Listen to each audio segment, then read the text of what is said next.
میرا سوال ہے کہ آپ کو قرآن مجید کی کون سی سورت سب سے زیادہ پسند ہے؟ قرآن کریم تو ساری پسند ہونا چاہیے. کوئی ہوتی ہے ایک حضرت کے حضرت زیادہ؟ عائشہ سے کسی نے پوچھا تھا کہ حضرت صلی اللہ علیہ وسلم کے اخلاق کیسے تھے ہیں؟ تو آپ نے فرمایا، جواب دیا تھا کہ کیا تم نے قرآن کریم نہیں پڑھا؟ میں نے پڑھا. بس وہی وسلم کے اخلاق تھے. جب حضرت صلی اللہ علیہ وسلم کے اللہ تعالیٰ کا کلام ہے، وہ سب سے ہر چیز اس کی بابرکت ہے.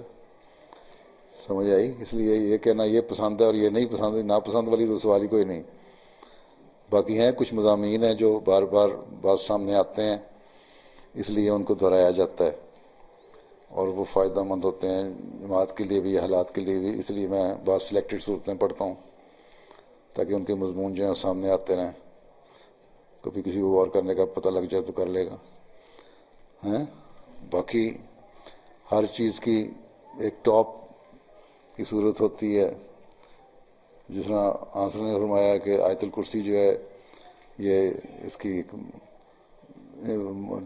انتہا ہے سورہ بقرہ کی.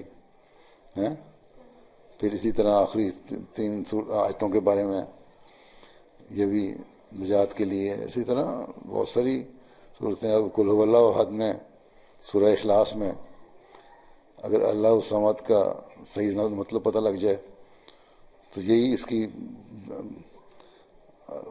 احد سے بھی بڑی چیز تو صمد ہے.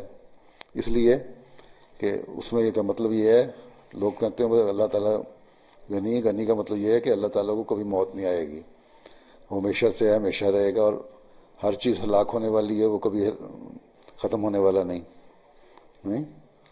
تو صمد میں یہ اتنے بڑے وسیع معنی ہیں. اور جو ہمیشہ رہنے والا ہے کہ کبھی ہلاک نہیں ہونا، ہر چیز ہلاک ہونے والی ہے، تو کہتا ہے اسی کی پناہ میں آؤ، اسی کے پاس جاؤ. وہ عہد بھی ہے. اور یاد رکھو کہ تمہارے عمل کام آئیں گے، نہ وہ کسی کا باپ ہے نہ بیٹا. اس لیے رشتہ داری والی بات کوئی نہیں ہے. اللہ سے صحیح لاء لگاؤ، اس کی پناہ تلاش کرو تو نجات ہے. تو ہر صورت میں ہر آیت کا کوئی نہ کوئی ایک اس انتہا ہوتی ہے اس کی.